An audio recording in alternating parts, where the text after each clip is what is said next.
Hello, সেই যে মূলো আপনাদের কাছে দেখিয়েছিলাম, নুন হলুদ মাখিয়েছিলাম। দেখুন 5 কিলো মূলো, দেখুন কতটুকুন হলো। 1-1.5 কিলো হবে না মনে হয়। ঠিক আছে, এই মূলোর আচারটা আমি মশলা মাখাবো। দেখুন 1-1.5 কিলোও হবে না মনে হয়, শুকিয়ে মনে হয় সেই লাস্টে আচার যখন পুরো হয়ে যাবে 1 কিলোই হবে। এই দেখুন 6টা নেবু আছে আর 300 লঙ্কা আছে।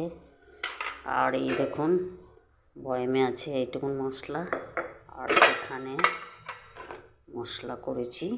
ঠিক আছে, আমি এবারে করছি, রেডি করছি। ঠিক আছে, আপনাদেরকে দেখাবো। ঠিক আছে,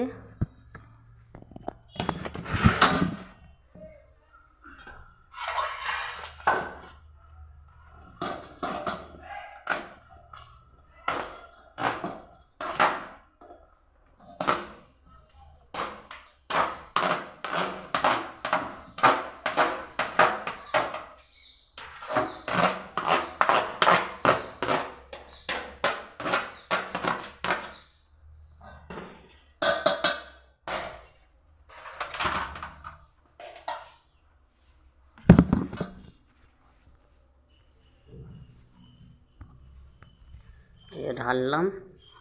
দেখুন মশলাটা দিচ্ছি, মশলা দিচ্ছি। ঠিক আছে, মশলাতে হচ্ছে আপনার বলবো এখন, এটা হচ্ছে লঙ্কা গুঁড়ো, এটা হচ্ছে লঙ্কা গুঁড়ো দিচ্ছি। ঠিক আছে, এটা হচ্ছে আপনার লঙ্কা গুঁড়ো, আর এটা হচ্ছে আপনার হলুদ,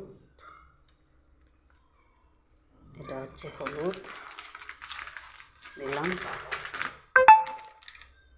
আর এটাতে আপনার আছে সর্ষে, আছে সাদা সর্ষে, কালো সর্ষে, জিরে, ধনে, তারপরে সৌঁফ, কালো জিরে, মেথি মিশিয়ে এটা করেছি আচারের মশলা। ঠিক আছে, এটা হচ্ছে আচারের মশলা।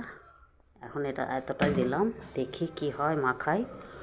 তেলটা এবারে দেখাই আপনাদেরকে, গরম ফুটিয়ে রেখেছি তেলটা। এই দেখুন গরম তেল ফুটিয়ে রেখেছি, এবারে আচারের মশলাতে ঢালবো। এই দেখুন ঢাললাম। ঠিক আছে, ঢাললাম, এবার মাখাবো আপনাদের কাছে। ছোট্ট রেসিপি, আপনাদের কি ভালো লাগলো না লাগলো বলবেন। ঠিক আছে, সবাই ভালো থাকুন। এবারে আসছে আপনার পৌষ সংক্রান্তি।